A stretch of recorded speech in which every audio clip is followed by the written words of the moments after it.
नमस्कार मालिक। 360 आर करा? मजा आया करके आज? कर लिया तो प्रेजेंट लिख दो, और नहीं करा तो एब्सेंट लिख दो। और 2027 वाले बच्चे ये गलती करने की भूल मत करना कि मैं सिर्फ 26 वालों से बात कर रहा हूं। 26 वालों को लास्ट में बस थोड़ा सा सहारा देना होता है, असली बात तुम्हारे साथ ही हो रही है। 26 वाले अब मुझे नहीं भी देखेंगे, प्रेजेंट एब्सेंट करके चले जाएंगे, काफी है। असली खिलाड़ी तुम हो।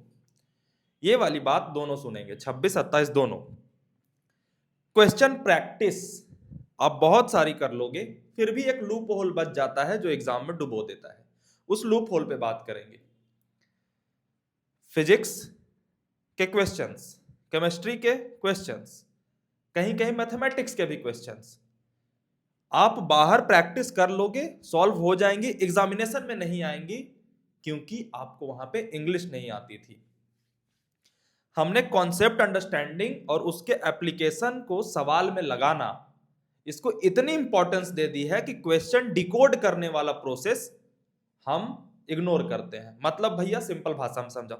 सिंपल भाषा यह है लाडले कि आपके सामने जब आप एग्जाम से पहले क्वेश्चन प्रैक्टिस करते हो तो जनरली टीचर को देख करके जब क्वेश्चन प्रैक्टिस की ट्रेनिंग ले रहे होते हो तो टीचर का पूरा फोकस होता है कि क्वेश्चन वो खुद से डिकोड करके दे दे, और उस डिकोडेड क्वेश्चन को आप जस्ट कॉन्सेप्ट लगाओ और सॉल्व कर लो। ये होती है टीचर के पढ़ाने की टेक्निक, जो कि बिल्कुल सही है। बिगिनिंग में आपको कॉन्सेप्ट ही सिखाना है, लेकिन जेई में क्वेश्चन डिकोडेड फॉर्म में नहीं आते, वो लैंग्वेज में आते हैं जो इंग्लिश में लिखे होते हैं, या आप हिंदी में दे रहे हो तो हिंदी में लिखे होते हैं।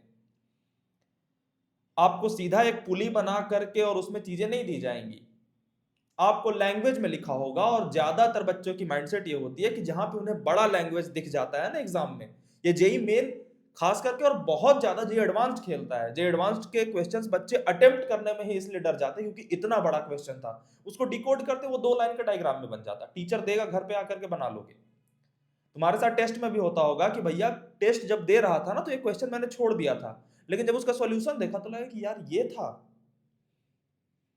तो कॉन्सेप्ट भले ही आ गए हो, लेकिन आपको क्वेश्चन को इंग्लिश लैंग्वेज में जब दी जाए तो उसे पढ़ करके डिकोड करना कि इसमें पूछा क्या जा रहा है वो आना चाहिए। वहां पे तुम्हारा कोई टीचर नहीं होगा वहां। दूसरी बात कि हम जब किसी क्वेश्चन को डिकोडेड फॉर्म में देखते हैं तो उसको सॉल्व करने में 1 मिनट लगा तो हमें लगता है कि हमसे ये सवाल 1 मिनट में हो गया। बट जब आप एग्जाम में जाओगे तो आपको 30 to 35 सेकंड क्वेश्चन को समझने में लगेंगे, वो हम जोड़ते ही नहीं है। तो जब हम पढ़ रहे होते हैं ना लाडले, तो हमें लगता है कि अच्छा हम ना 20 मिनट में 20 सवाल कर ले जा रहे हैं, बट वो हम ध्यान में नहीं देते कि वो हमें ऑलरेडी खोल के दी गई थी सवाल, वो हमें प्रैक्टिस कराने को दिया गया था। जब एग्जाम में जाओगे ना तो 10 मिनट उसमें एक्स्ट्रा लगेंगे, क्योंकि हर सवाल को पढ़ करके समझने में, प्रोसेस करने में टाइम लगेगा। तो जो 26 वाले बच्चे हैं, 35 दिनों में आप ऐसे सवालों को भी करने की कोशिश करो जिसमें लैंग्वेज लिखे हो, और खास करके उस डर को निकालो। ढूंढो पीवाईक्यूज में कि कौन से बड़े लिखे हुए सवाल हैं, बड़े लैंग्वेज वाले सवाल हैं, उन्हें पढ़ के मैं डिकोड करता हूं। अलग किताबों में ढूंढो, एचसीवी में देखो कि सबसे बड़े लैंग्वेज वाले सवाल कौन सा है, 2-3। प्रैक्टिस की जरूरत नहीं है, डर निकालना बस।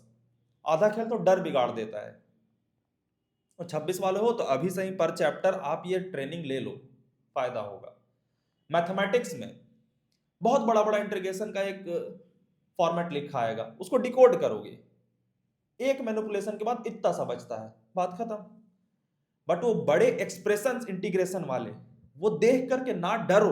इसके लिए एग्जाम से पहले 20-25 वैसे बड़े बड़े दिखने वाले सवालों को सॉल्व करना जरूरी है, और वो करना। मैं तुम्हें हर चीजों के लिए तैयार कर दूंगा कि कहीं ऐसा ना हो जाए, कहीं वैसा ना हो जाए, कहीं ये ना हो जाए, कहीं वो ना हो जाए। वो सारी चीजें मैं तुम्हारी धीरे धीरे हटा दूंगा। उसमें से एक चीज अभी हटाना स्टार्ट करो कि लैंग्वेज का डर, कि मैं लैंग्वेज देख के ये जज नहीं करूंगा कि सवाल टफ है या इजी। मैं पढ़ूंगा, डिकोड करने की ट्रेनिंग ले लूंगा, डिकोड करूंगा, डिकोडिंग के बाद मुझे टफ लगना चाहिए सवाल। मैं किसी सवाल को समझ नहीं पाया इस वजह से मैं सवाल नहीं छोड़ूंगा। सवाल को मैं जो पूछ रहा है उसको डायग्रामेटिक फॉर्म में बना लूंगा, उसके बाद मुझे अगर लगेगा कि मुझसे ये नहीं बनेगा तब मैं छोड़ूंगा। लेकिन तुम्हारा ये रीजन बिल्कुल नहीं होना चाहिए कि भैया सवाल ही नहीं समझ पाया, उसको डिकोड ही नहीं कर पाया। तो ये ट्रेनिंग ले लो। बाकी फिर पीवाईक्यू मेथड जारी रखना 26 वालों, और 27 वालों 360 आर जारी रखना। कल मिलते हैं। मुस्कुराते हुए रहो, कॉन्फिडेंस हिलाना नहीं है, हो जाएगा, भरोसा रखो। Good night.